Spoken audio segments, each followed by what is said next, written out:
Neil Armstrong may have seen extraterrestrials on the moon.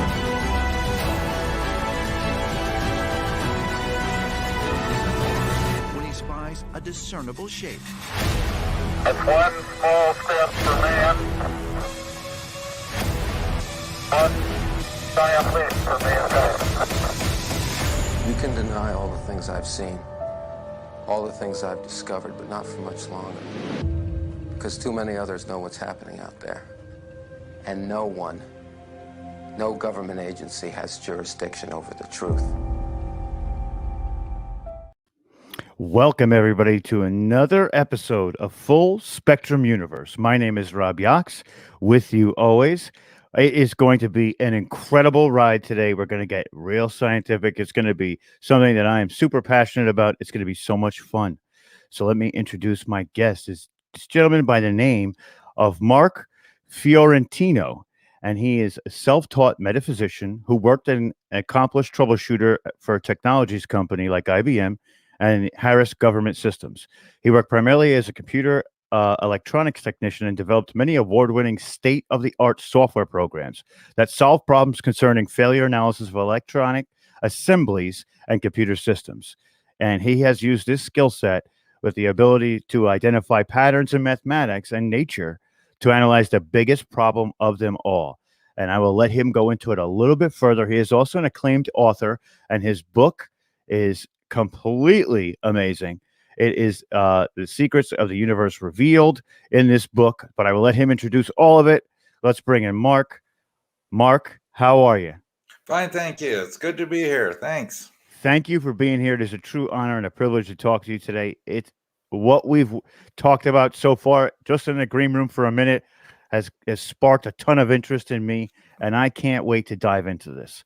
Good. So let's start off right in the beginning. Let's start off where your love of science and or technology came into play for you in a major way. Well, it started very early on. At 10 years old, and I have good solid memories of this because I was supposed to do a report for catechism for the nun who asked me to, in our class, to find a saint born on our birthday. So I went home to ask my parents. There was no internet in 1965, so I looked around. I asked, my parents. I went over to the calendar, and I remember looking at the calendar. It's funny how such a little memory sticks in your head like that. But I remember looking at the calendar and seeing Albert Einstein on March 14th, which is my birthday. So I said, well, not a saint probably, but I'll go look him up and see what it's about. Went to the Encyclopedia Britannica, just sat on the floor and opened the book to Albert Einstein, started reading about him. I thought it was fascinating. I just felt a connection somehow. And from that, I also went and read an article in the encyclopedia about the unified field theory. And remembering and reading that, I thought to myself, this idea really makes sense. And I want to know more about it. So from that point on, I became very interested in science. All the sciences in general, I was interested in, and it was my favorite subject in school. And I just loved it. Loved astronomy and geology and the weather and anything scientific. Learning how things actually work, studying the nature of things. That became what I kind of naturally did, just because I was very curious and I wanted to know this deep thing, this unified field theory. I was thinking someday I would read, somebody would discover it, in a book. And I was always reading articles about it. And I continued doing that throughout my life, teenage years, older years, 20s, 30s, 40s, and 50s, continued to read about it. And then along the way, the idea came up for the theory of super relativity, which first hit me in the year 1993. That's the official year that I came up with my theory, which was just an extension of Einstein's theory. Really, my work is very much an extension of Einstein, Lorentz, Maxwell, Newton, and Faraday. Those were the five main guys that really I thought contributed tremendously to figuring out there was a pattern in the work, and I recognized that. That's pretty. It's pretty wild too, because what you talked about with your what you did for computers is recognizing those patterns. So now in 1993, this pattern hits you, and what a lot of people when they study works, of course, they always want to engage and add to them in that sense. What did you see that made you stop and go, wait a minute, I can go further. I'm ready to go further. Let's do this. Let's propel past this point because I know there's an answer there. Well, yeah, in that year, I was working in a research and development lab at IBM, and there was this very bright mathematician student. We had co-ops. They worked during the summer usually, but eventually they worked all year round. They would take some semester or two off. They'd come work for IBM. It was a great program. I loved working with the young guys and girls, and they were so bright and ambitious and knowledgeable. And this one guy, he was a math expert, and he had a problem in finite mathematics. And he brought his model in one day, and he was the physical model. It was a geometric shape with vertices and lines and so forth. And he was trying to figure out this formula. So I said, well, that's pretty interesting. And he was telling me about it, and he told me it was in Boolean logic. So that means, AND gates, OR gates, and that's a Boolean math. So that's a certain type of math where there's basically ones and zeros, and you've got logic gates that you can make formulas using this, and that's what the circuits are born from. And integrated circuits come from Boolean logic.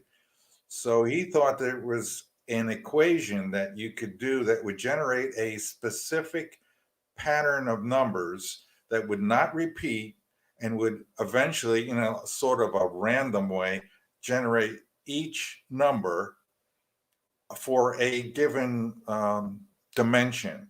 So, the smaller dimensions is pretty easy to solve the equation because there's only a few, possibilities. Right. 2, then 4, it keeps doubling, 8, 16, 32, 64.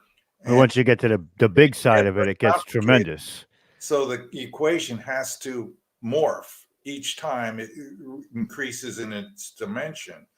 So he's working on this is for his master's thesis, I think, or his doctorate. I'm not sure which, but so he had the first 3 sets or the first 3 equations done, and I looked at them and I smiled to myself because I saw the pattern. All right, I said, first of all, I told him, "You're right.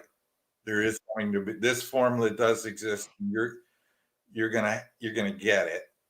And I says, well, he asked me, would you mind working? I said, I'll take it home. I'll put it in the computer tonight, test it, and I'll let you know in the morning. So I went home, put it in, used my programming to put it in so I could test for the higher dimensions. So he had first, second, third, maybe the fourth. And then and they were working on this for months. So I said, I solved the fifth in about 15 to 20 minutes, and the sixth and the seventh in equal amount, even though the permutations go up dramatically each time. What I saw was that the program, the equation itself was forming a geometric structure. The equation was symmetrical and was forming a geometry in the equation itself. So wow, really easy to say, it's like this. This one looks like this. Now this one looks like this, and this one, and then you keep adding to it. And even though the permutations went up into the hundreds of thousands, then the millions, I says, if you see the pattern, the next dimension is easy to solve. And I showed him that the next day. And then he took that to his professor and says, I got the equation. There is an equation you can do. Now, this is in finite mathematics, so there's some computer thing Right. you can do with it, which he would never tell me. I says, what exactly? It would help me if you tell me what exactly you can do with this. What's the application? And he wouldn't say. Wouldn't say it. And Wow.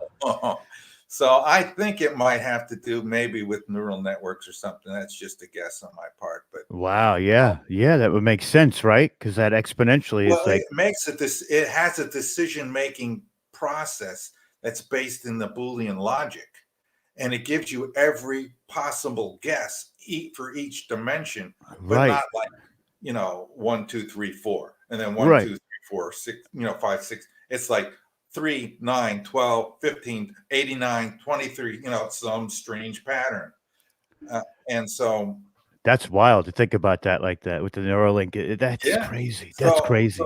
what thrilled me about the whole thing is his professor said, "Hey, you discovered new math. This doesn't exist in any textbook." And when he told me that, I couldn't sleep that night because I said, "Holy cow! You did something that only Newton and Einstein and Lorentz. It's new math." And I was excited. And when I realized that I did that, then I said to myself, well, maybe you got a shot at solving the unified field theory problem. So it was on that time and that day that I decided to start making notes and take a shot at it myself. Wow. Wow. That's incredible. That's incredible. That, and you, like you said, that new math, that doesn't happen but once in a lifetime for some people, if at all, ever for anybody. I mean, It's it's been a long time since anybody really came together for something that was that important.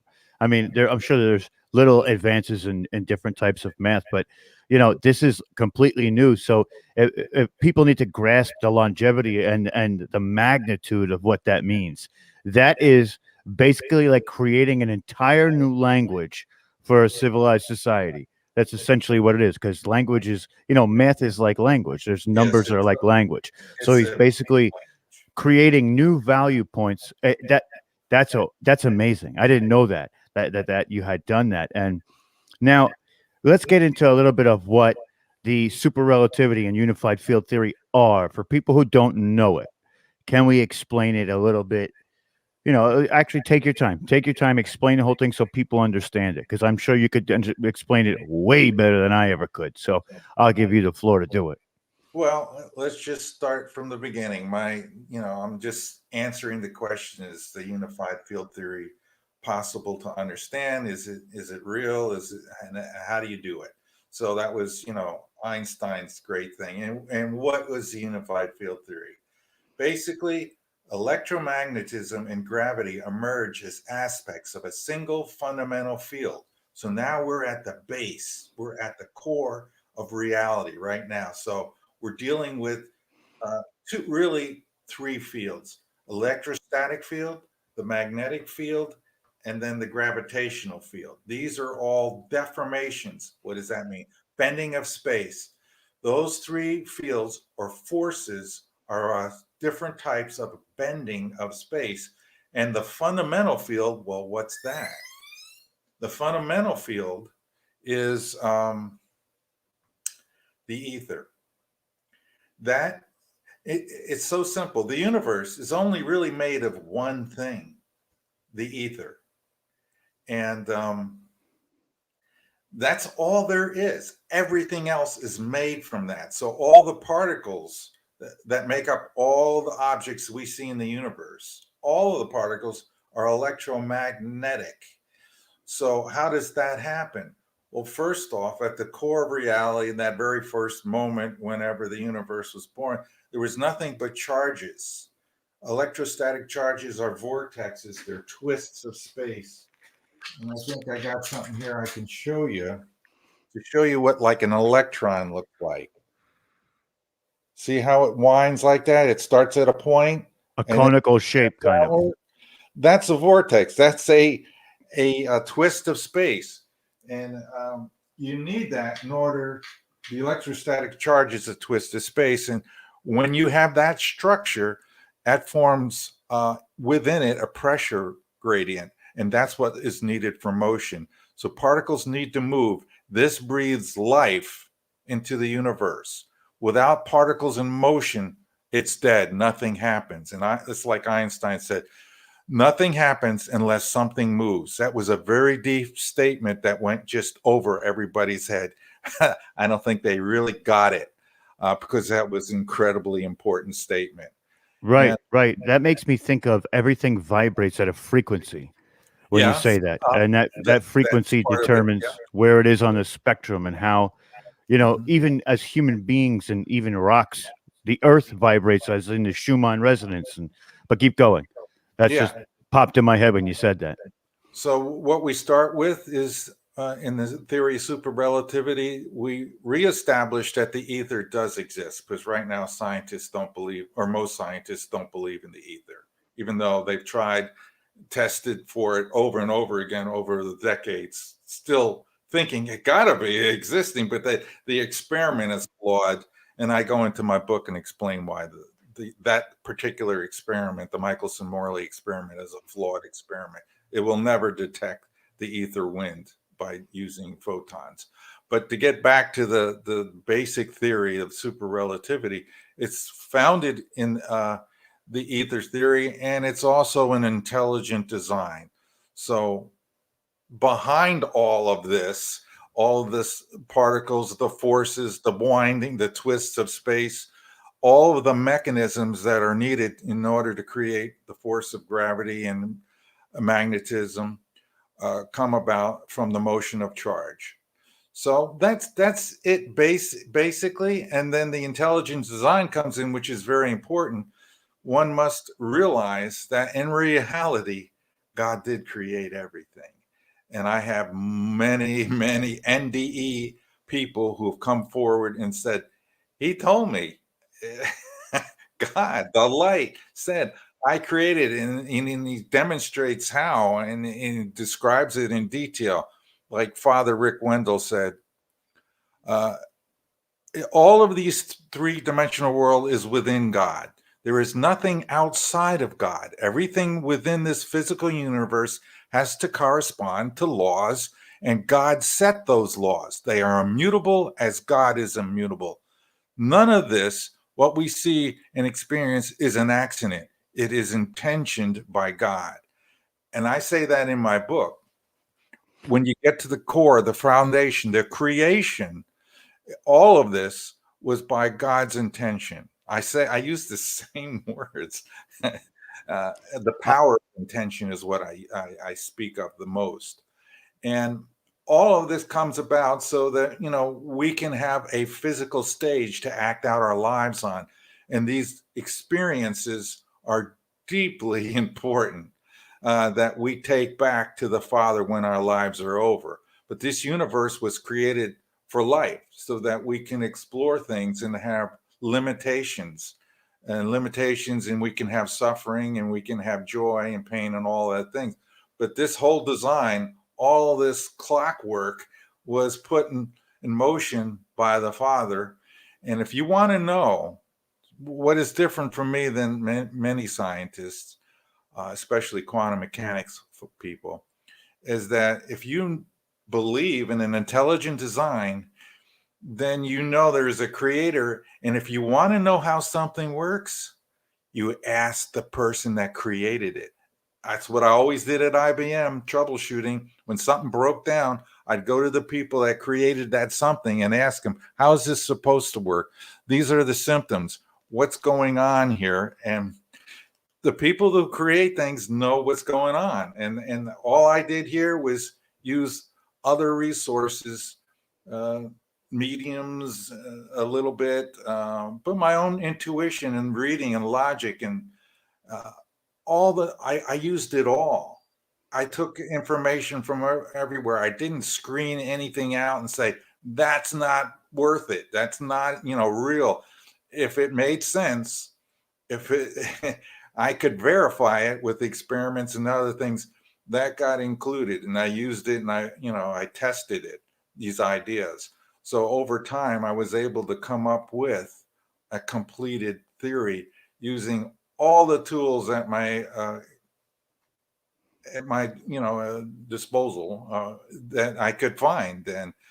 And the internet was incredibly important And I couldn't have done it without the internet, because I was able to look up documents that were hundreds of years old. I could go back to Newton's time, to Maxwell's time, and read about what they were thinking and saying, because I wanted their model, their physical model. I wanted to know and understand the reasoning behind the math. So that's the theory of super relativity. That's how it came about. It's a logical, sensible theory. And it gets more involved because there's many layers. I've given you the basic, the foundation. Everything comes from the ether.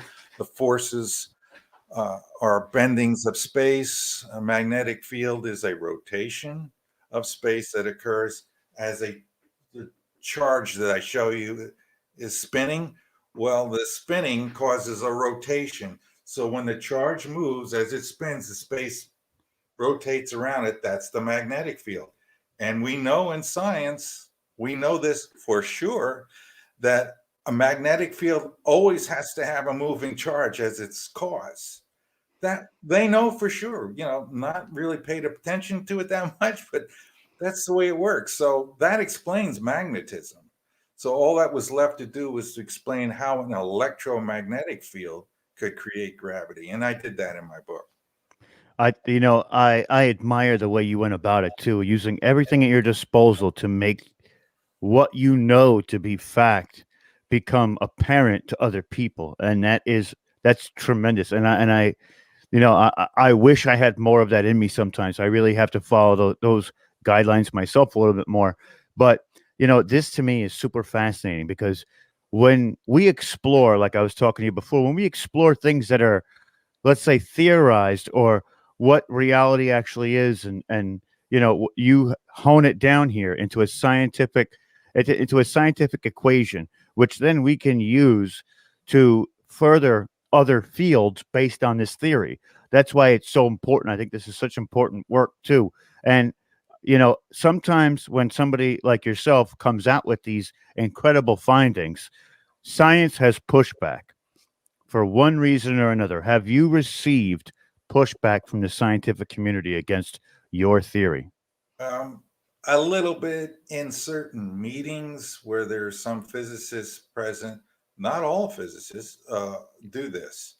I find that the more secure they are in themselves and in their knowledge and so forth, the less they give the pushback. They're not rude. On the other hand, there are many out there, and I could name some websites where they hang out. They're very hostile to alternate. I guess you would call my theory an alternate theory. They don't like those. If it's not in a textbook, if it's not something they could verify somehow, they're not open for discussion, and they ban those discussions and people that have those discussions, and even ask questions that challenge. They get upset even at certain questions you ask, like why do particles move? That one can really tick them off. Or explain magnetism. I mean, really explain it. It's very hard for them to do. And I have an example of that in the book I put in there.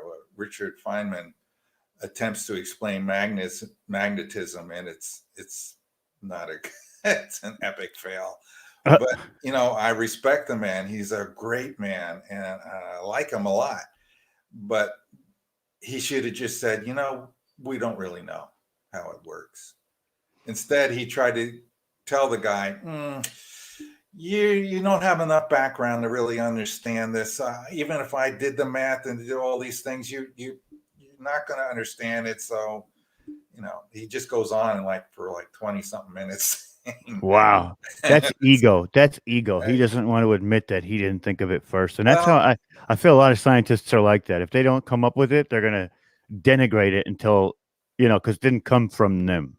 Well, and I've gotten in some of these meetings and stuff. There's one guy that started yelling, and I remain calm. I says, I'm sure you don't believe in this or whatever, but that doesn't change my opinion and my ideas. And, when time's right, I'm going to push forward.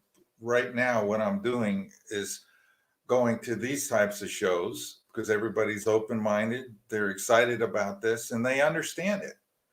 And but I have to move to a scientific venue at some point here, and at some point. So I'm preparing an official document, as would someone like Einstein, or a research paper to upload to journals and so forth. I mean, I have to do this. I have to go into their arena and fight the battle there.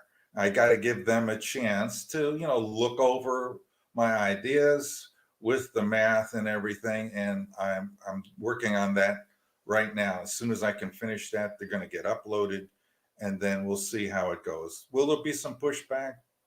Yeah, but I'm not taking it personally. I can't, because if I go down that road, it just falls apart.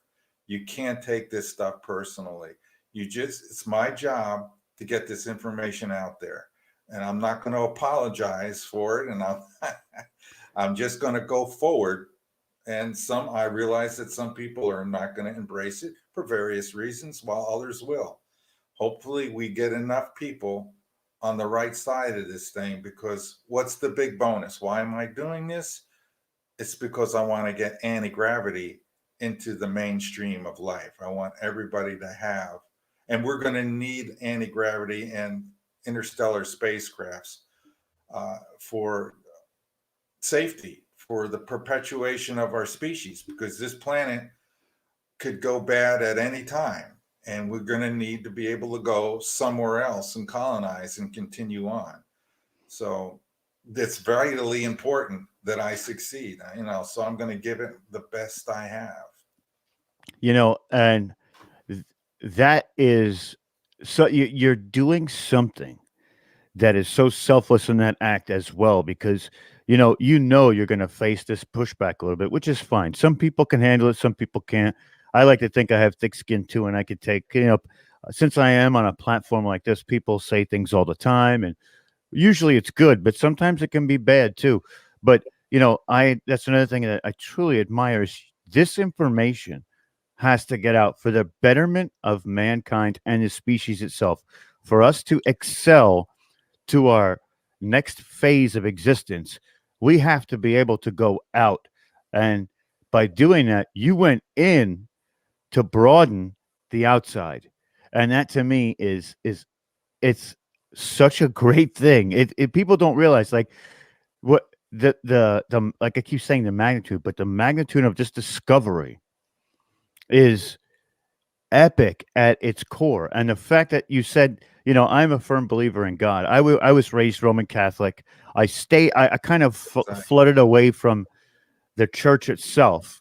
And somebody said this to me today too, during an episode that we do on stereos on in the morning. A gentleman by the name of Elvis. And no, it's not hunka hunka burn and love Elvis, but he does sound a lot like him. I'm not going to lie about it.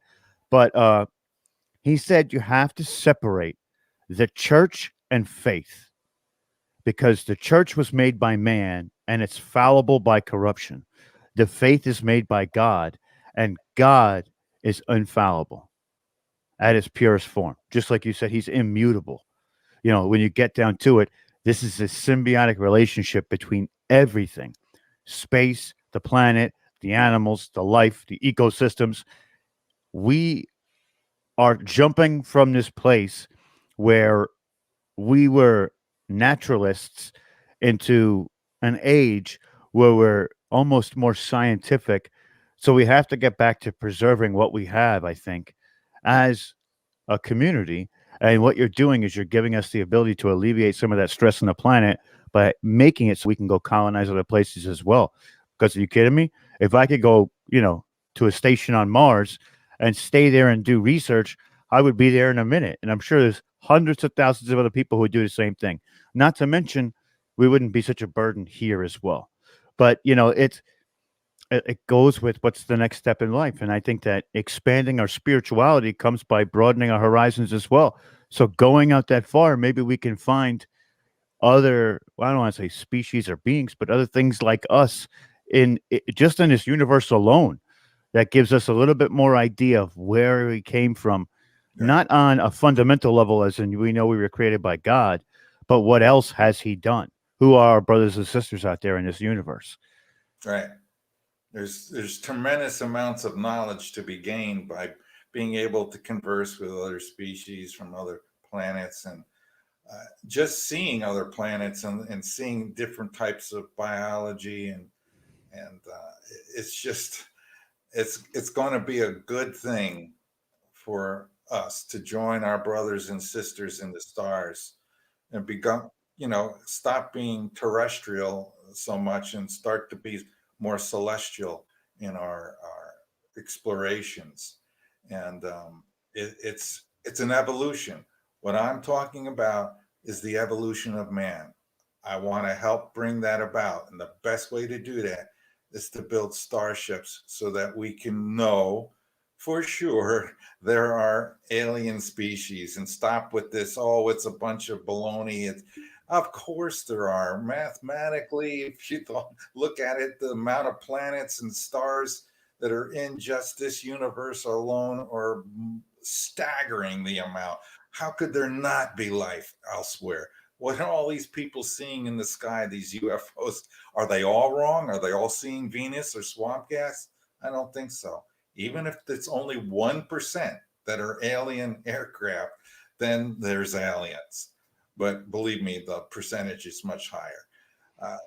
This is the stuff we got to start dealing with. We got to advance ourselves. We got to take our heads out of the hole and lift up and look around. And, that's what I'm trying to help do. We got to try to move forward.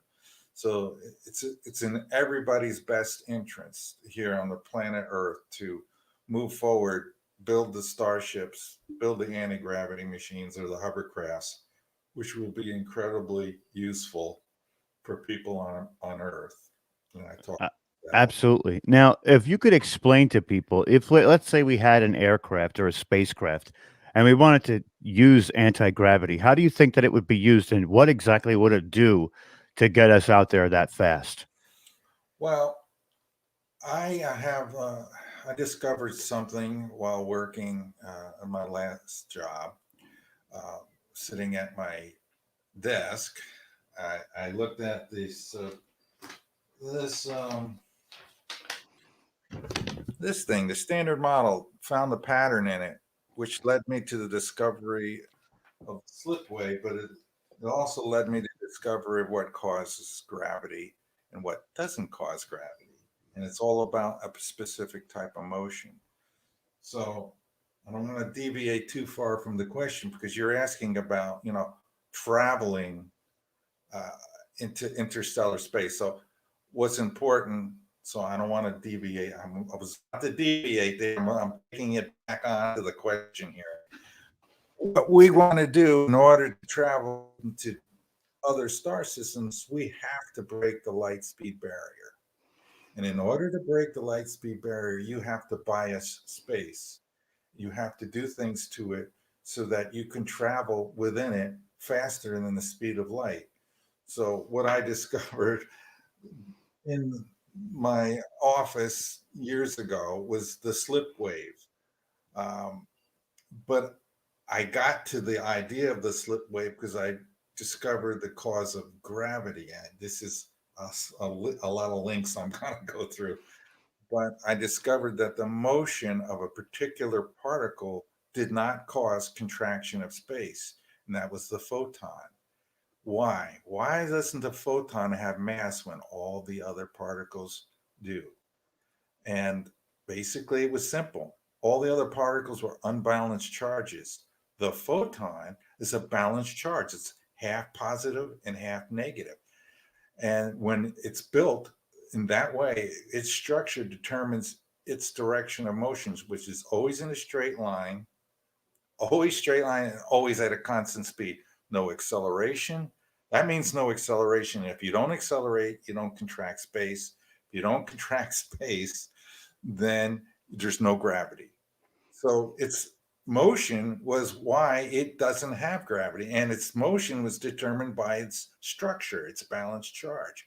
All the other particles are unbalanced. And I'm talking about fundamental particles. People can get confused about composite particles. But fundamental particles, they all have they're all moving like this. This is accelerated motion. This causes contraction of space, and so forth. So now getting back to, I linked a little bit in the past to get you up to the slipway, which is the thing that we're going to use to build starships. Slipway, the slipway, I got the idea from Mother Nature because I figured out how particles move. What was the cause of particle motion? And I says, hey, you know what? A particle of light really moves fast. How does it go that fast? And Maxwell had the idea many years ago. He said it had to do with the permittivity and permeability of space. Well, what are those things? Those are properties of space. Well, if space has properties, then it must be a real thing, because a thing that's a complete void, emptiness, nothingness, can't have properties like permittivity and permeability, which are two aspects that determine how the electrostatic and a magnetic wave build up and have a resistance to their motion in space, an impedance, you might say. And since space has a little bit of this stuff, he was able to determine, Maxwell that is, he was able to determine that if you they have this very specific number of permittivity and permeability. And he determined that the speed of light, c, equals 1 over the square root of permeability times permittivity. So with the equation built like that, if you increase the permittivity and permeability, you'll slow down light. We don't want that. Not if we're trying to break the record. Right. If you can decrease those two things, you will be able to go faster. And if you take them to 0, you can go infinitely fast. So we're talking about a spaceship that can really move out, depending on how you modify, you bias that space, and you do that by quite simply using a magnetic field, because it rotates, and when it rotates, it stretches space, and when you stretch space, you decrease its density. When you decrease its density, you affect its permeability and permittivity, because you're reducing the amount of that substance that's there. You're lessening it. And so now you have a new speed of light capability.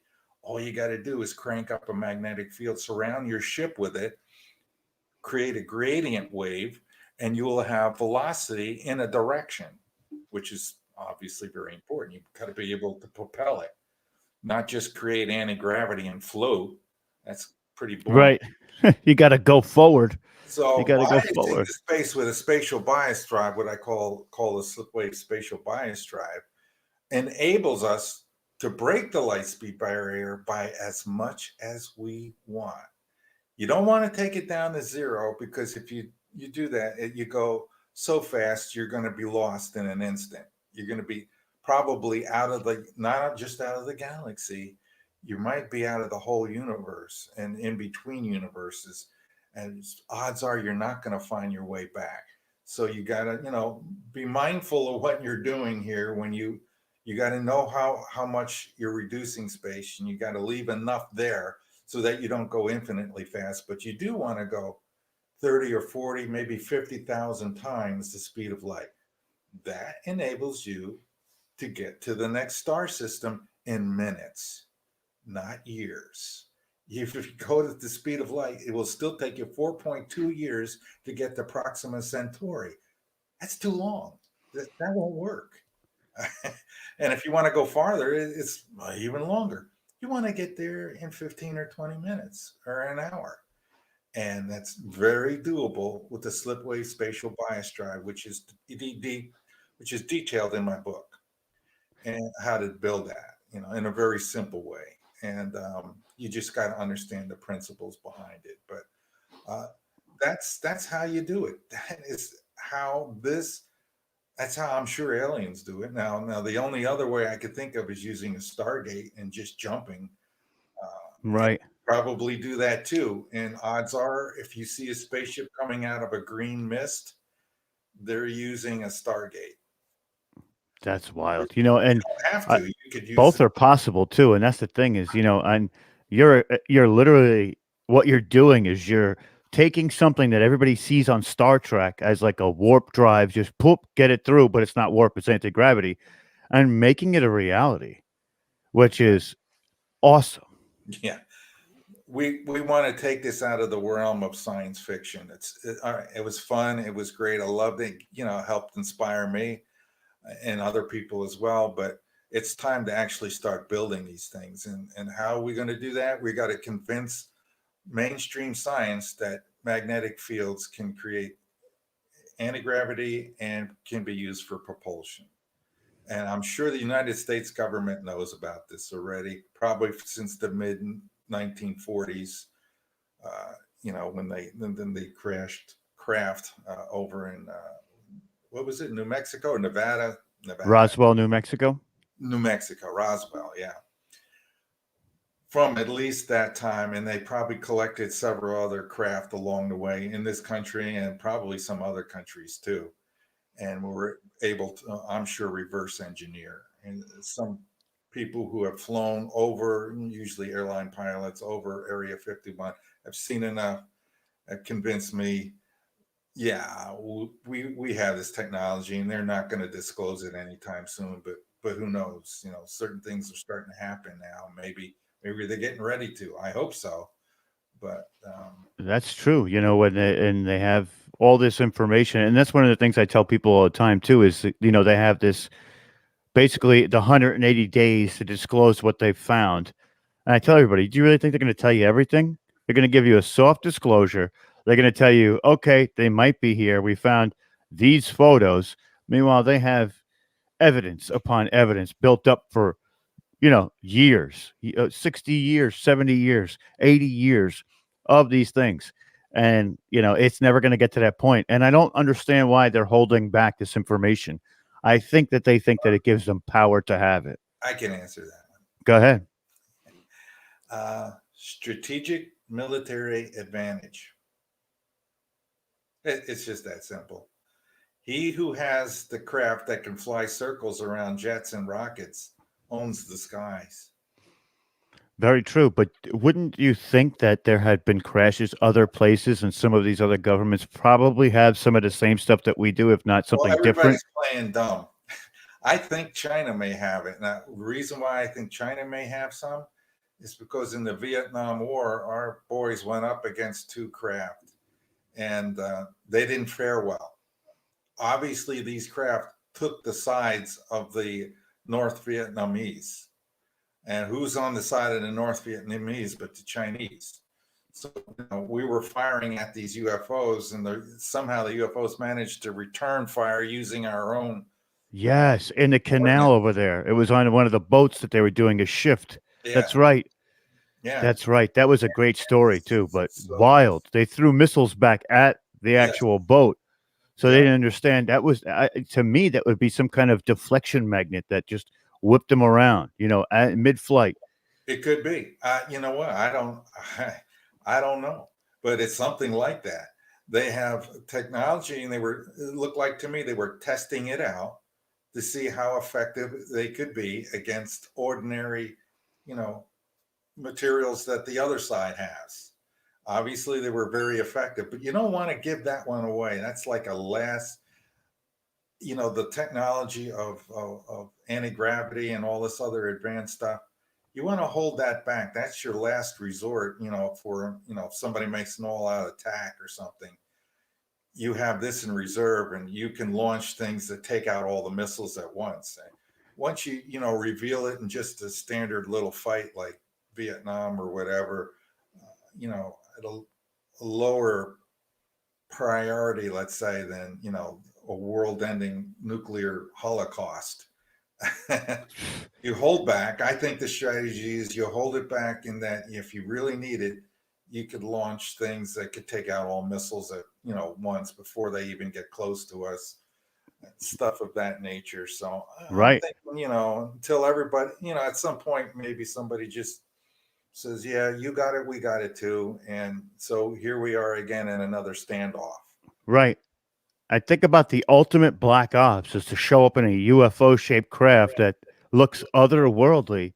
Nobody will even think that you're, and you know what? That could account for the uptick And all these different UFO sightings, it's countries spying on each other disguised as UFOs. Some percentage of what we're seeing out there is actually us now. Right. I talked to somebody personally, I won't give any names, this person don't want to be known, that they saw a craft that was definitely made here. Absolutely convincing. I won't give any more details, but this guy convinced me we have these crafts and we were testing them, and it's been many years since this happened. So we're way more advanced than that time period when this craft was spotted, and it definitely was one of ours. So yeah, we got them, and we're probably going to other planets now. I would And think so. That's, this that top makes the secret space space force. program stuff very credible too. When we start exploring some of these ideas, a lot of people think that they've been abducted and brought to the secret space program, which, I can't say whether there is or isn't. I don't know any of that. There's so many possibilities. It's sometimes the things seem so fantastical, usually it's the most true because of all the details that's in it. It's the wildest thing. But that leads me to the other thing is time travel. Could we ever achieve time travel from being able to go this speed within space, or being able to go around the axis of the Earth at that kind of speed in orbit?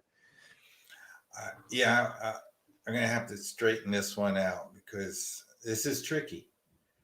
When we use my system, the slip wave spatial bias drive, all of the Lorentz transformations change. Those are the things you're talking about here. If you go fast toward the speed of light using a conventional propulsion system, when you get to the speed of light, time stops on your spaceship, right? But not in a slipwave spatial bias drive. If anything, time goes a little bit faster. You could be going 50,000 times the speed of light, and your time will be the same, will run at the same pace as Earth time, or a stationary time of anything that's not moving at all. That's because you're changing your biasing space, you're changing the rules. The Lorentz transformations don't work because there's this new extension to their equations that needs to be added, because now the mass of your ship is zero, and the space is stretched so wide apart, time actually starts to click just slightly faster. And what else happens? So there is no really, you're not going to have a time paradox. There's no twin paradox going on.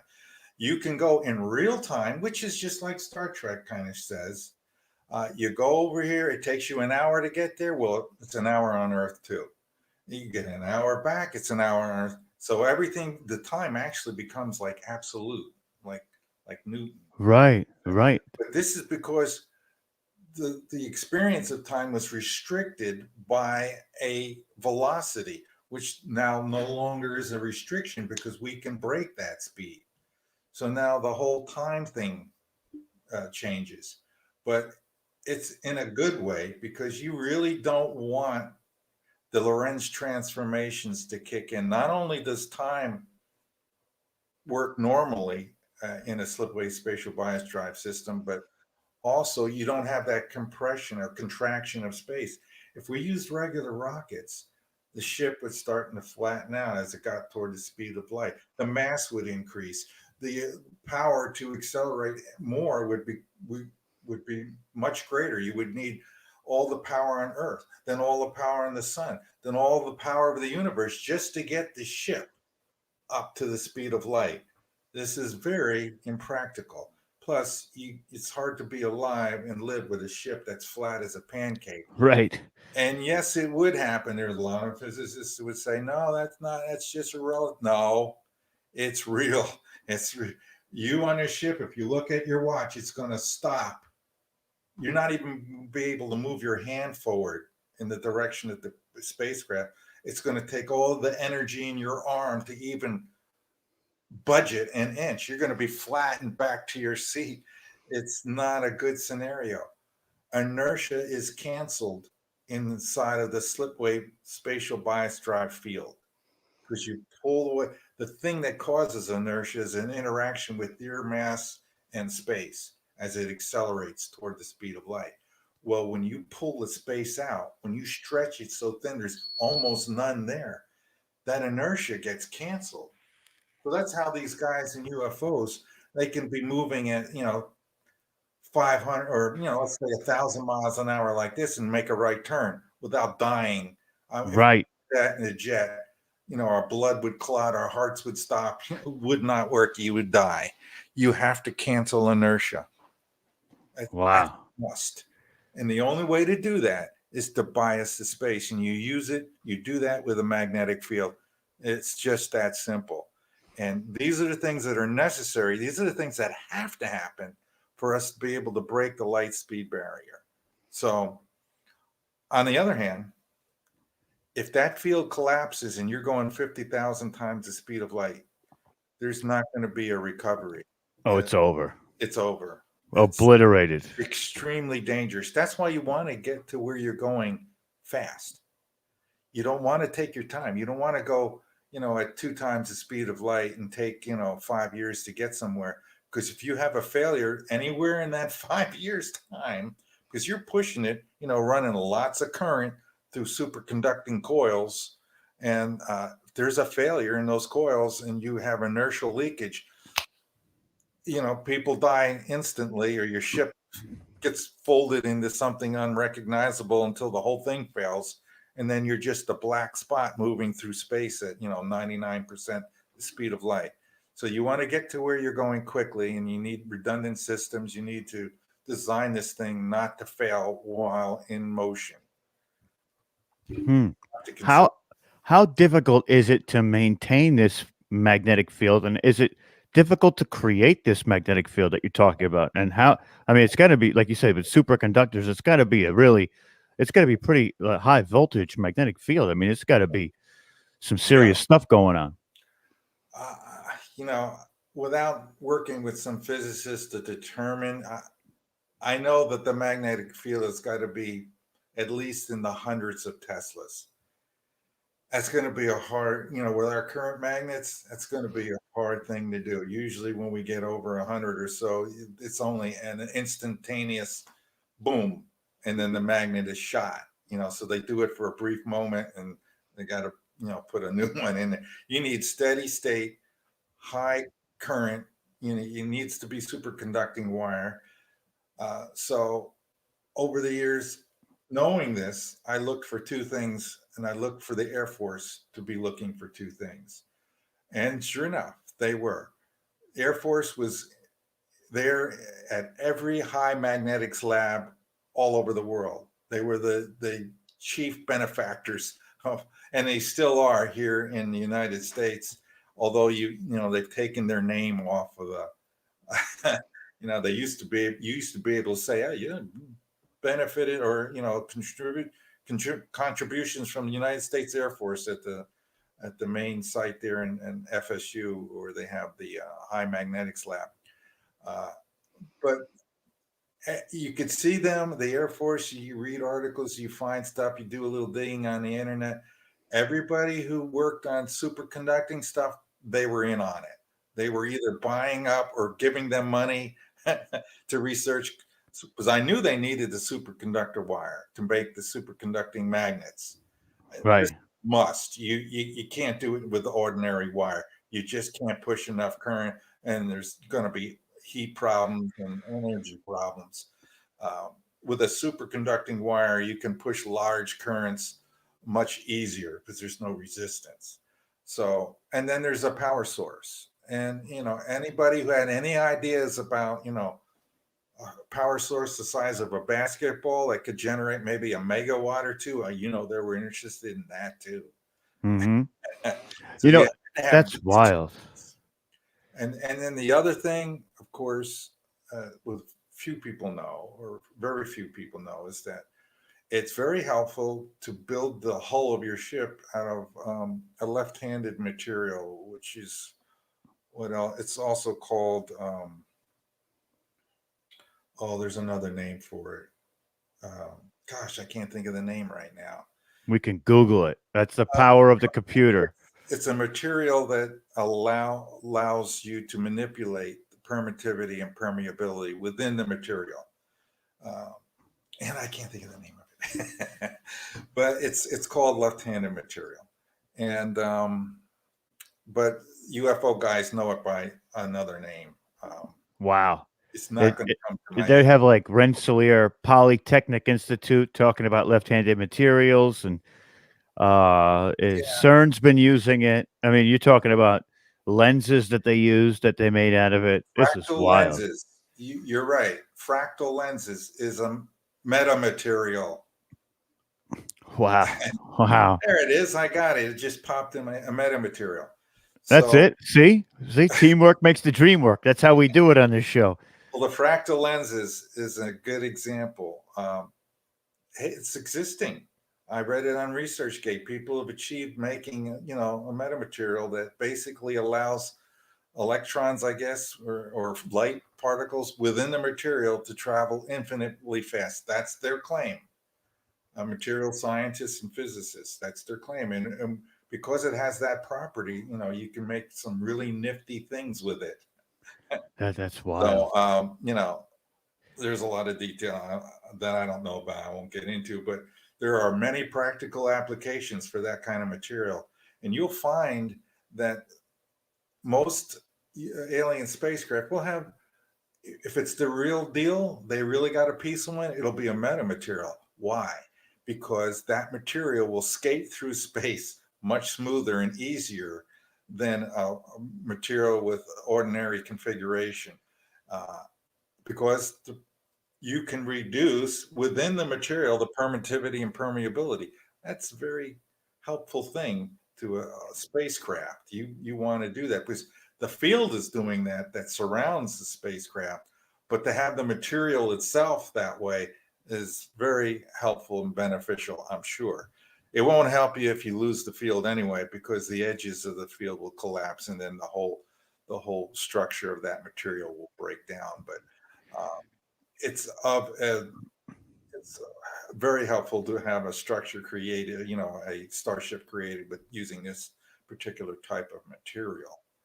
And there's just, That's awesome. yeah, That's there's so awesome. many factors involved that, so the government obviously is interested in metamaterials. They're interested in I feel that we probably already have created room temperature superconductors, but it was classified. Right, right. And that's the thing I was just thinking about is how many truths you uncovered while working through this equation and doing this work. You probably stumbled on so many, I want to say, odd sets of data or data points that you're looking at like, wait a minute, what? Why would that be like with the Air Force being in all the different types of superconductive, magnet places and all that kind of stuff? What's the one thing that you didn't expect to find out, or a fact or truth that you didn't expect to find out that you did during your time working on this?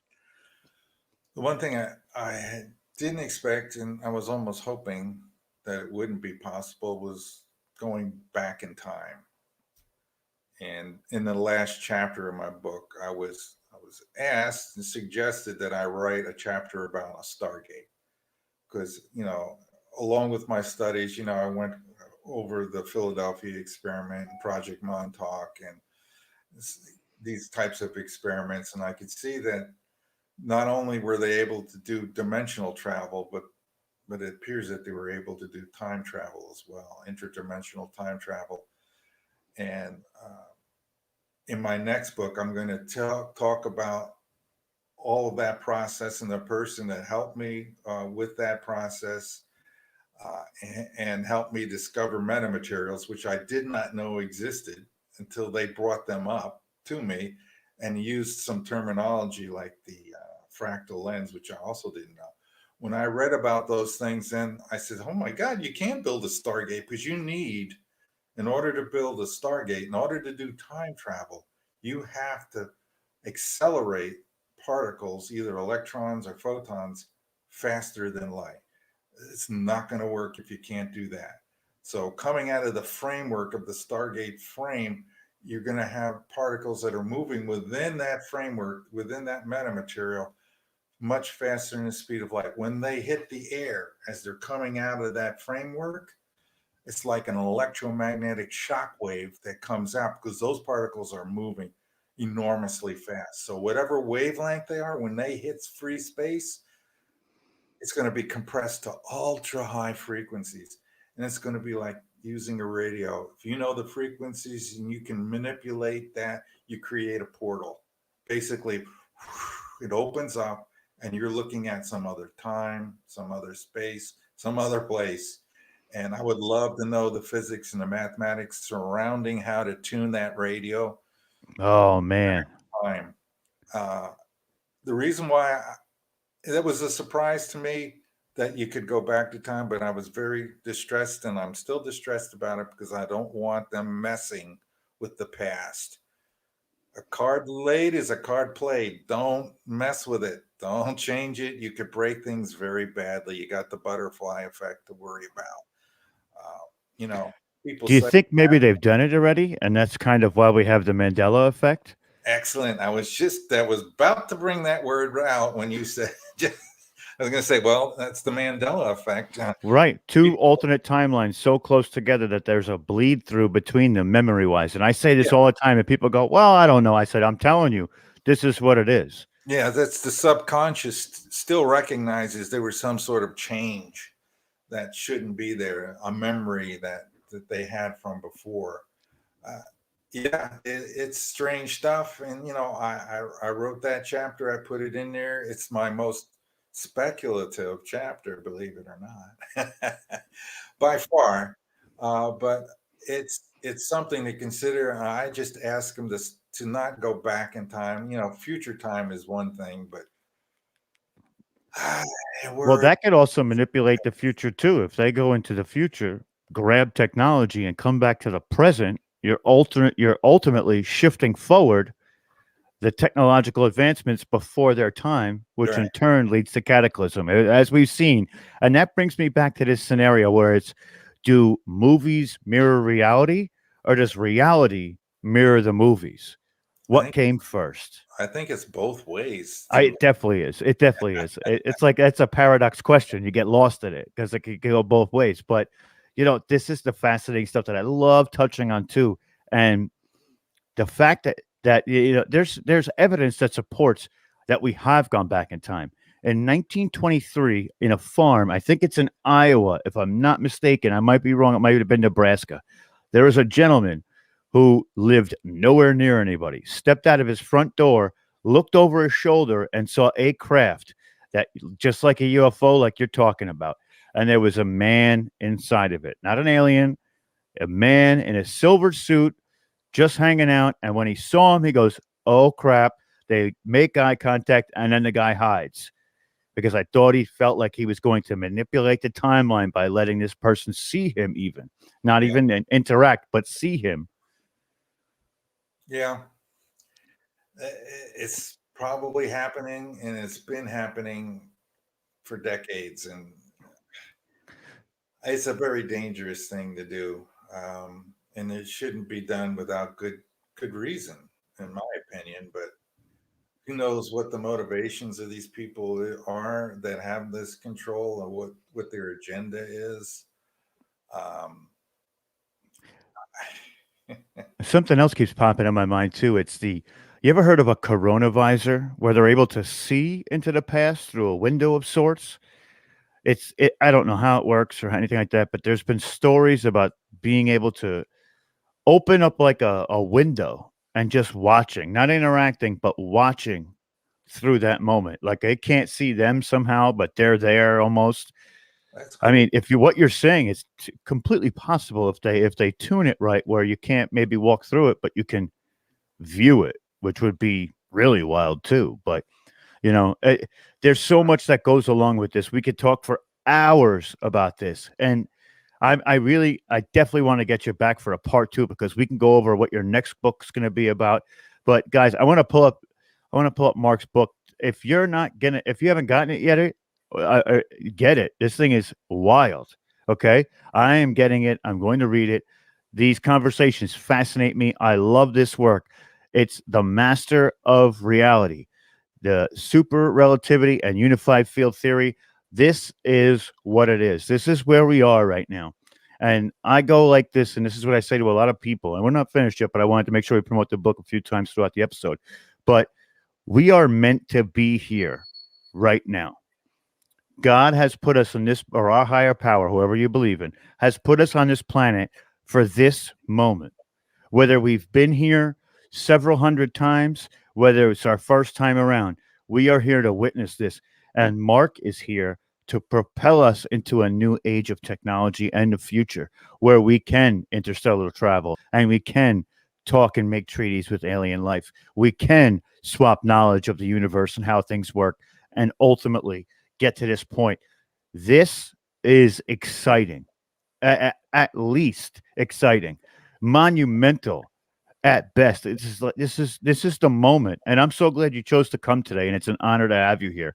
I think people like you are pioneers, and we need more people like you, Mark, out there to make sure that we all come together with the ability to show people that there's so much more than these little squabbles that we're talking about now between the right and the left, politics, Right. genders and race, and that stuff falls by the wayside when there's something bigger at hand. It doesn't matter anymore. Yeah. Yeah, that's a whole nother subject, all of that stuff. I try to stay out of that because it's too material. It's too in this world. If you studied NDEs, as I have, I've read many, I've watched many, I'm fascinated because you can get a lot of wisdom, a great amount of knowledge and wisdom from people who have had NDE experiences. And the second you die and you get over on the other side, all the stuff that we're arguing about, you see, doesn't matter at all. At all. It's no, you lose your connection to the material world. All the concerns. Do I have money? Do I have a place to live? Or are they talking about me? All these things that go on in your head that fears and stuff are gone because you're at that higher consciousness now. You're connected back to God. While we're here, we're kind of, I don't want to say totally disconnected, because if you apply yourself through meditation and so forth, you can reestablish some connection and get wisdom and get knowledge and, be more self-assured and self-aware. This is the kind of things we need to work for, and I'm trying to do that. So maybe if we get distracted by all these new technologies I'm talking about, we have aliens to consider, we'll stop squabbling with each other, Right. start working together for mutual gain. Benefit. It's anything is possible if we come together like that. And that's 100% right. Like, you're vibrating at a frequency, and I can put you in touch with a gentleman by the name of Marlon Cox, who has had 3 separate NDEs through his life. And I actually just interviewed him on another summit we did called Forgery Unmasked, where we talked about a lot of spiritual involvement. And another thing that's super important for people is to essentially decalcify their pineal gland. That pineal gland is something that touches your soul and is a direct connection to your higher power. It's been theorized. I personally think it's true. I've done stuff to decalcify my pineal gland, and it has helped me through meditation 110%, but also practice. You were bringing up something that I find very interesting. You're using the word decalcify. Are you talking about actually physically reducing calcium in the pineal gland. Yeah. Between fluoride, there's fluoride and GMOs that produces a kind of like a calcium byproduct in your pineal gland. When you take certain substances, it tends to break it up. You want to know what really does it really well? Magnesium. I've heard that too. I take nascent iodine every day for that. I highly recommend you do this research. Magnesium prevents heart disease. Use that phrase. Magnesium prevents kidney stones. use that one. That one you might not get many hits on, but that's how I got rid of kidney stones. Really? Just searching on the internet, my brother said he saw these two guys talking in a just a chat comments section, and he gave me the link, and I read their stuff, and I says, "This guy's claiming that he's a stone. I'm a stone maker. I had 16 stones in like 14 years, Wow. and they're Wow. they're all hellacious, Excruciating. yeah." And I says, I got to find something that works. And this guy said, hey, I started taking magnesium and I stopped having stones. And then I went off it and then I started making stones again. I says, oh, I've got to try that. So Right. I went, and for 7 years now, I've had no more stones. And I don't think that's just a coincidence. And then I started reading more, and sure enough, magnesium takes calcium out of your soft tissues where it's not supposed to be and puts it into your bones where it's supposed to be. There's a chemical that, I can't remember the name, that works with the magnesium, but once you have enough of it, because we are deficient in magnesium in this diet that we have here in America, which then led to greater heart disease, because heart disease is caused by calcifications in your arteries. Well, what's that? That's the same damn calcium crystal growing in. And if you ever looked at a kidney stone, those things come out of you razor sharp. Mm-hmm. So if you're growing calcifications in your arteries and veins, there, as your blood vessels are beating, from your heartbeat to changing in pressure, they're moving slightly. And so these little calcium things are sawing away at your blood vessels. And when that happens, they start to bleed, and then plaque builds up. Mm-hmm. Now you have heart disease. So if you get the calcium out of your heart and out of your blood vessels, you're probably not going to have heart disease anymore. And I found loads of studies where they've done tests on rats and mouse and monkeys and whatever, and heart disease doesn't seem to develop when. And they know this, and they don't take I steps. think they do, but no, I haven't seen any official announcements. My heart doctor never recommended that I take magnesium. Right. That's holistic medicine because it's natural. These are some of the things that they used to find within foods, and water that ran through specific streams had in it because of the rocks that were around it. I mean, these substances used to be more prevalent in our digestive tract, in just about everything, the water we drank. And that's the problem, is they want to take everything. And this is where sort of, I don't want to call it science. It's more like the medical field, but medical field still kind of is science, where they take too much to science, and they would rather give you a pill to stop everything and anything that does more harm. Yeah, they don't fix the root cause. Right. So what I'm saying, and I want to back up what you're saying about the problem with the diet and everything. What I read in these articles is back in the 30s and 40s, we farmed the magnesium out of the soil and we didn't put it back with our fertilizers. So then we've all, 75% of our nation is magnesium deficient. I remember I had the blood test. I remember the doctor saying, well, you're really low on magnesium. And nobody said, well, that's bad for you. And I said, oh, that's interesting. And great. What does that mean? Now I have my blood tested and it's perfect. He says, boy, your magnesium level is perfect. Well, that's because I'm taking like 700 milligrams a day now. 5 wow. in the morning and 250 at night. And it fixed my kidney stone problem. And I'm very happy about that because I got 3 kidneys and it makes more stones than 2 kidneys. Wow. And those types of things could be easily corrected by a transfer. These are the things I think that they should be worried about, trying to put that magnesium back into the soil. So when this crops grow, they get the nutrients of what it was. People used to, it's weird because people live longer now, supposedly, as they say, But back then they were healthier and they were more. They were more. I don't want to say like they were just. It was more organically tended to the body with foods and all the GMOs and all the things that they're putting into these specific types of foods that we eat on a daily basis. And listen, I'm like everybody else. I can go through a box of donuts in a week because I'm gross sometimes. But those types of things wouldn't be such a big deal if the other stuff was okay. You could treat yourself to those things. But what happens is it all goes downhill because it's all bad for you. It's like we're not consuming the same types of proteins, minerals, and vitamins that we used to. And our bodies are basically every generation is like a spin-off of the last one. So over time now we've evolved to where we're all deficient in something.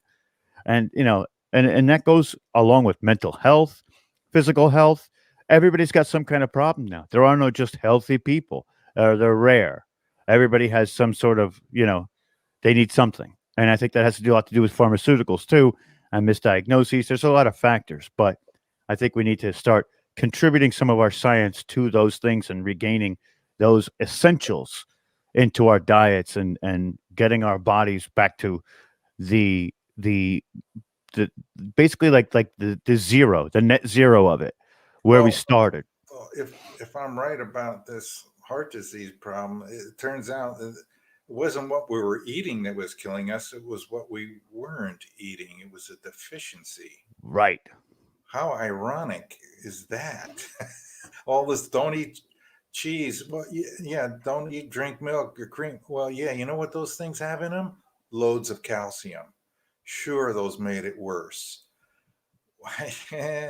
If the calcium isn't in your soft tissue, you're not going to have these problems. All I can say is do the research yourselves. Look up magnesium prevents heart disease. Read the articles, read the tests that were done, and decide for yourself. I mean, that's my recommendation on this. I'm not a doctor, but I did this research myself, and I'm convinced that taking magnesium as a supplement is going to be very good for your long-term health. So I recommend the people listening out there, if you have a history in your family of heart disease, you might want to look into this. This could be of great benefit to you. That's awesome. That's awesome. Usually I ask people what's next for them. I think you've already told us you're working on that second book, but what else are you working on right now besides the book? Tell us a little bit more of what the book will be about. Would be something you could tell us. Well, my current book is scientific based. I talk about the history of physics, science, the mistakes they made, fixing the mistakes, the theory, the unification of gravity to electromagnetism, all that stuff. I don't want to scare anybody. If you're listening out there, don't be afraid to get the book because it's science oriented. I wrote it for the layman. There's only a couple of parts where I marked where if you don't want to bother reading the technical details, you could skip. You just skip that section. And you could still have a great experience. I wrote this book for the layman so everyone can understand it. When you read it, you will nod your head and say, how did we not know this? We should have figured this out decades ago, but there's been things in the way that altered the thinking of physicists, mainly quantum mechanics, which kind of takes you out of an objective reality into a kind of more abstract idea of how things work, which is not the right path. So really what I did in this book is I went back to the future. I went back in history, found the errors, fixed them, brought everything forward, saw the patterns, put it all together, assembled a new theory, finishing theory, did the math, and it's done. And that's good. So the next book, I'm going to talk about the spiritual side, all the strange, and there are many strange things, that I personally experienced, and how those things prove to me that there's a God, that there's a Jesus, that there's an afterlife, it's not a matter of this religion is better than that religion. All the religions are good. It's our misinterpretation of those religions that's gotten us in trouble. Rewriting Yes. the book to edit things out or add things that, to manipulate the thinking and get people arguing with each other over my religion is better than yours. No, not according to the NDE people. They say basically they're all right. It's just a matter of interpretation. We shouldn't be squabbling. It should be about love and how you love your fellow man and how you have compassion and virtue and all these things. This is what you should be working on. And religion can help you have that personal relationship with God, which everybody needs to have. If you have that, you'll make better decisions. You'll live a happier life. And when you get to the other side, your rewards will be greater. That's what the kind of this next book's going to be about, because there's a lot of spiritual things, medium things that I encountered, spirit guides that, about my spirit guides who have helped me tremendously, even though there were times when I didn't listen and I almost paid with my life. That's what the new book's going to be about. It's basically a prequel to this one. It's about everything leading up to this moment, and to get people to realize, like you said, you get it. This is monumental. What's in the book, the unified field theory, is the holy grail of physics. Absolutely. It's so epic. I don't have words to express how big it really is. It's really going to be, to use terms, a propulsion system straight into the future. Yeah. And straight into where we're supposed to be. And anti-gravity and faster than light speed travel is even like a magnitude or more bigger than the unified field theory. And this is all in one book. This just doesn't happen very often, something of this magnitude. And so, the book is going to be about how it's not an accident. There's nothing an accident that's going on in our lives. No such thing as coincidence. When I first got into spiritualism and mediumship, I remember we were going to, a friend and I were going to a medium for the first time. I heard about it while I was at community college. The professor was talking about it and it sounded exciting and fun. Let's go get our fortune told. So me and a bunch of guys went to Casadega. I don't know if you've ever heard of that place. It's here in Florida. It's the spiritualist capital of North America.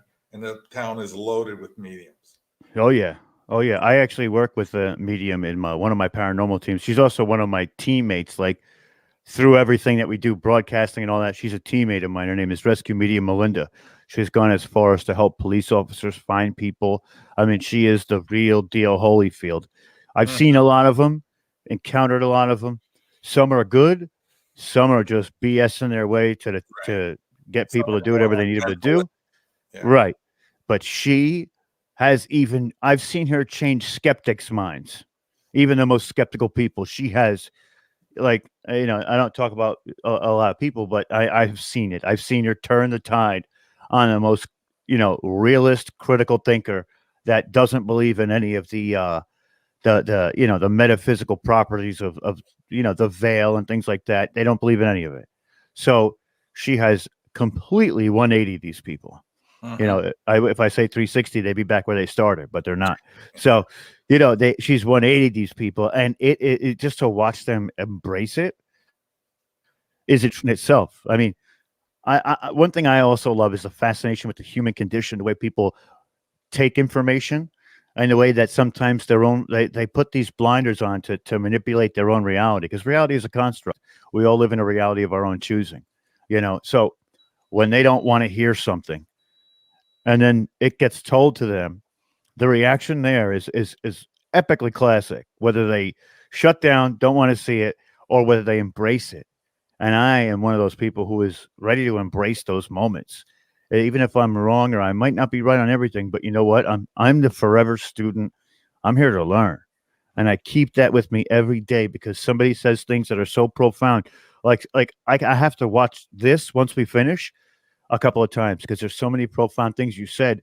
And as you were saying them, I could feel just things coming to me that maybe, I didn't put together before. And that is ultimately learning. So this Right. this whole interview was an amazing experience for me, and I think it's awesome. I think it's awesome what you're doing, and I can't wait to get the book and see what's next. I think it's going to be, you're gonna be a pioneer that takes us into some different realm at some other time. You know what I mean? You're I gonna. hope so. I'm trying. This is what I got to do now. I got to go on these shows. I got to talk. It's my job. It's my task to finish this. Writing the book just wasn't enough. At first, when I first came out with it, I said, "Oh, okay, I done my part. I wrote the book. Put it out there. Somebody will find it and figure everything else out, and everything will be hunky dory." But then I've come to realize that no, you're not done. You have to do more work now than you did before. It took 4 years to write the book, but it's going to take many more years to get the word out there, get people moving in the right direction, get people doing experiments with magnetics, get physicists to realize that the unification of the unified field theory is here now, and we're ready to move forward. And so I've got a lot of work to do. It's my job, my responsibility to come out, talk, and I appreciate you having me on your show to give me the chance to talk to you, meet you, make friends, and hopefully there's some other people out there as well. I welcome the emails and people give me suggestions and things to look into and whatever. I do all that. Keep my day is full. It's busy. Unfortunately, I'm retired from regular work, so I can do this stuff full time. And Well, we appreciate you coming on, and it's been an honor. And you always have a place to come and speak your mind here at Full Spectrum Universe for sure. And I'm actually going to pass your information along to a couple of other people that I work very closely with that do shows as well to help get the word out even more that's to great. bigger and better audiences. Very, very. We're growing, so we're in that stage. I'm really proud of what we've done so far, but we're going to propel alongside you. While you're going that way, I'm going to go this way, and then we'll meet in the middle again. But I would love for you to come back and do a part 2 of this too, because there's still a lot more to go over. We're running at about an hour and a half. I want to give people a moment to digest what we've already told them, and then we're going to go even harder next time. It's going to be amazing. But I want to give you a chance to say anything you want to say before I do the closing. And again, it's been an honor and a privilege to have you here. I really appreciate you coming on. I respect the hell out of you, and I think your work is amazing. And I can't wait to talk to you further. But go ahead. Okay. One quickie, big announcement. I try to remember to do this on each show. I made another discovery, believe it or not. The sun has a solid neutronium core. I want the astrophysicists to see if they can verify that all stars are born from from solid neutronium. And it came out in my book. I talk about where the neutronium spheres come from, the seeds of life that help form all the stars, the planets, and galaxies. You had to have, in order to form stars, you had to have a gravitational force strong enough to draw the gases in. This makes perfect sense. It's in my book, and I want to tell everybody about it. Do the research, tackle line measurements have proven already there's something solid in our sun, and this is measurements coming from NASA. There's something rock solid in there, and I know what it is. It's neutronium. So it's all I talk about in my book. So I invite everybody to look into that and study that, because that's also another big breakthrough in astrophysics. Love it. Love it. New stuff coming to the table all the time. And we're honored that you would bestow us with that information that may not be known to everybody and putting it out there with us. But guys, once again, please go and get Mark's book, The Master of Reality. Mark, where can I find your book? It's on my website, www.super-relativity.com. And of course, you can always get it at Amazon, and you can get it in a Kindle version or the paperback on Amazon. I'm going to put your website up in the description so people have it, and it'll be with the show itself, so everywhere it is on YouTube and Rumble and BitChute, so they can go directly to your website and purchase from you directly instead of going to that other place. But because I think that would be better for you, I'm sure. Amazon usually takes a cut, and we don't want to pay the big machine all that money. We'd rather give it to you. Do you have a regular website? Or we're working on it now. It's not quite ready yet, but when we unveil it, it will be there as well. So you're on YouTube and Facebook, basically. YouTube, Facebook, BitChute, Rumble, Telegram. BitChute. We're everywhere, but just not with an actual HTML yet. We're working on it because we're going to be doing a news organization with it as well, where we write our own news articles. Well, you're doing a great job, by the way. I just want to let you know that you have a great voice for radio. Thank you. Excellent voice. Thank you. And you very professional way you did everything. I really enjoyed this show. I'll be looking forward to coming back and doing another one, definitely. Awesome. And, what you're doing is very important. Have no doubt. You are on a very important mission yourself, and people like you who are doing these shows, you're getting the word out. It's vitally important, and I wanna continue to suggest to you guys that you form a big network somehow get your own TV channel eventually, if that's possible. We're looking at it. We're looking at that stuff on Hulu or somebody like that, or Amazon Prime. I don't know. Get some sort of deal, because you guys can have content. You could fill it up 24/7 all the time, and people just love this stuff.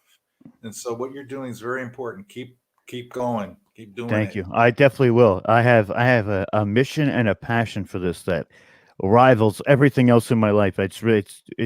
I love learning, and this knowledge has come to me via people like you bestowing us with their presence and coming on, and I get that firsthand, and there's nothing like it. There's nothing like it. And I didn't always know that I wanted to do this. It took me a while to figure it out.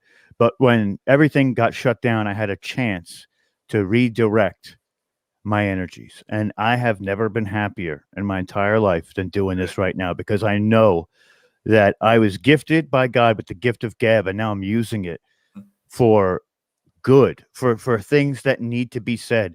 And once we get, like I said, the intellectual society up and running, we don't have a name for it yet. We're getting the people together. I would love for you to come do a workshop. I want you to just, stay in touch with us and be a part of it if you can, whenever you can. But having somebody like you in our corner it means worlds to us. And, I so appreciate you coming by today. It has been such an enlightening conversation for me on a mental level, on a spiritual level. I love this information, and we love people like you. So keep doing the work you're doing as well, because it is beyond important. What I do is paled in comparison to what you're doing right now. So, and without people like you, we wouldn't have a message to put out. So I want to thank you again. It's been so amazing.